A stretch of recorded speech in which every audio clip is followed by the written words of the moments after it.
Wait, did that really just happen? Sa gitna ng laro, everything changed in 1 second at wala kahit sino ang ready para dito. Mainit ang crowd, bawat sigaw ramdam mo sa dibdib mo score. Halos tablan pressure sobrang taas. Lahat nakatingin sa isang player at tahimik siya. Pero parang may binabalak na commentators, nag-uusap, something feels different at biglang malang gumalaw na mabilis, sobrang bilis, defender tries to react, no? Pero huli na ang isang galaw, dalawang galaw, na boom, nalusutan niya lahat. Crowd sumabog sa sigaw pero hindi pa tapos.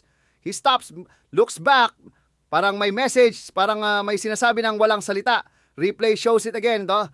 At doon na-realize ng lahat, hindi lang ito simpleng play, replay reveals something shocking. Konting contacts, halos wala nga na. Pero whistle blows, 2 free throws. Crowd confused. Teammates nagtataka. Commentators stunned. Was it skill or mind games? Player stands there, calm, no emotion. Parang alam niya na mangyayari ito. He takes the shot, silence, swish. Then another swish ulit. Game change. Just like that, crowd still processing. Fans arguing. Pero isang tanong lang ang natira. Was that genius or something else?